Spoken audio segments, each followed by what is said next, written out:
Beginning. The unexpected guest. The first time it happened, I thought I was dreaming.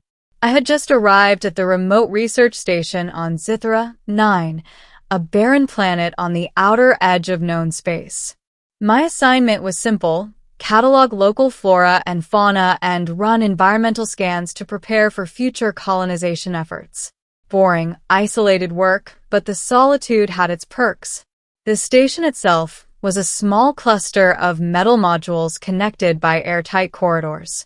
My room was the smallest module of all, barely enough space for a cot, a workstation, and a wall-mounted storage unit. I had decorated it sparsely, hanging a few prints of Earth landscapes, mostly mountains and forests. Nothing unusual, just enough to remind me of home. That night, I was going through some data logs when a faint noise startled me. The metallic hiss of the airlock opening? Impossible, it was locked. Then came soft footsteps. My heart raced. Before I could even reach for my sidearm, the door to my room slid open. And she was there. Tall, with iridescent skin that shimmered between shades of violet and silver, eyes that glowed like twin suns in the dim light, and hair that seemed to float as if underwater. She was alien, yes, but not like the predators I'd studied in the lab. This was something else entirely. "Hello," she said. Her voice was melodic, almost musical. I wasn't expecting anyone to be here. I froze, unsure whether to greet her, scream, or duck. I did none of those. I just stared. The shock. I finally stammered. Who are you?" "I am Princess Lyria of the Thraxis," she said, bowing slightly. Her posture was impeccable, almost regal. "I came for an audience with the station commander." I blinked. "Commander?" That wasn't me.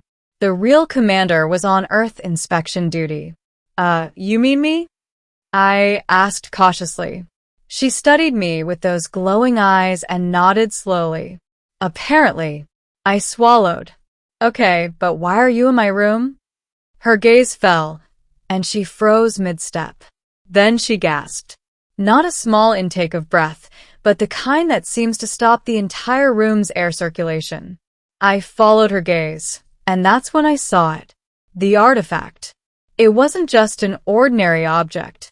It was a small, crystalline device, hovering slightly above the surface of my desk. It pulsed with a soft, golden light, emanating a warmth I could feel in my chest. I had found it buried in the ice fields outside the station earlier that day. I didn't know what it was, but instinctively, I had brought it inside. I had no idea it could have consequences beyond my imagination. Princess Lyria's eyes widened. She froze completely, not a step forward or back. You have it," she whispered, as though speaking too loudly might shatter reality itself. Have what?" I asked. Her voice trembled slightly. "The heart of Thraxis. Why do you?" I raised my hands. Whoa, wait. I found it outside. I was just examining it. I didn't even know what it was.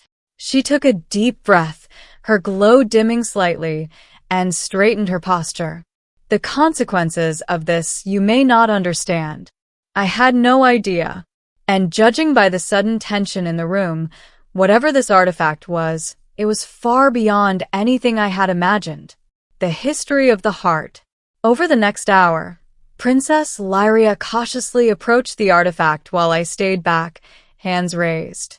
"This artifact," she explained, "was lost to my people for millennia. It is the heart of Thraxis, a relic of unimaginable power. It is said to contain the consciousness of my ancestors, a guide and protector of our entire civilization." I stared. "So, it's alive?" "In a manner of speaking," she said. "It has will, and it chooses its bearer carefully. If it has chosen you, then you may have already altered the fate of countless worlds." I felt like the floor had dropped from beneath me. Altered fate? I just wanted to scan it. She ignored my panic. This artifact does not respond to curiosity or ignorance. It responds to courage and intent. I took a cautious step closer. So, what now? Her eyes softened slightly, but the tension remained. Now, you must prove yourself worthy of it. And I must ensure its power does not fall into the wrong hands. Before I could respond, alarms blared. Red lights flashed across the room. The artifact pulsed violently, casting long shadows across the walls. "They've found it," she said, almost in a whisper. I glanced at her, bewildered. Who? The Zithari Marauders. They've hunted this artifact for centuries. They will stop at nothing to claim it.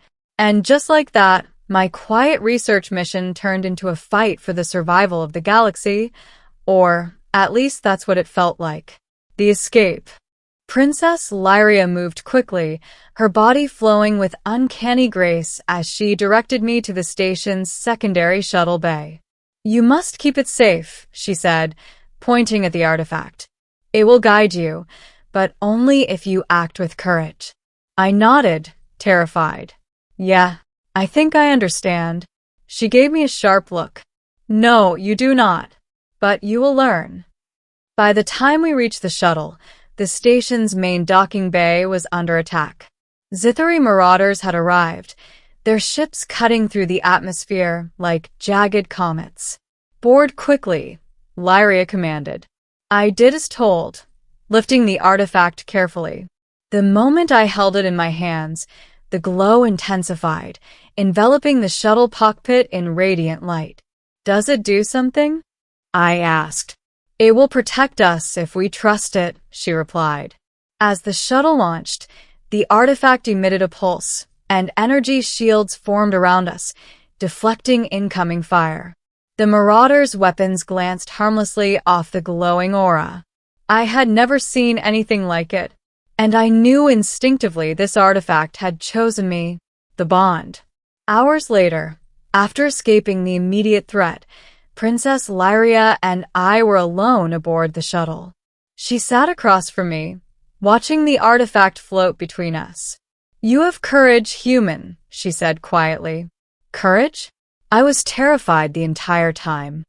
She tilted her head, her eyes reflecting the golden glow. "Courage is not the absence of fear. It is acting despite it. You acted when it mattered." I shook my head. "I'm just lucky, I guess." "Luck has nothing to do with it," she said softly. Then, almost as an afterthought, she added, "I admire you." I froze. "You admire me?" She nodded. Yes. Few beings could have faced what you faced and kept their mind focused. The heart chooses wisely, and in doing so, it has revealed your character to me. I didn't know what to say. I felt exposed and humbled. I had saved nothing consciously, and yet somehow my actions meant something. The revelation. The artifact pulsed again, this time more gently. I felt its warmth spread through my hands, my arms, my chest. A strange voice, not Lyria's, but calm and deep, resonated in my mind. "Bearer, protector, chosen." I stumbled backwards slightly, overwhelmed. What is happening?" "It is communicating," Lyria explained. "It senses your intent. It will guide you if you are willing to accept responsibility." I swallowed hard.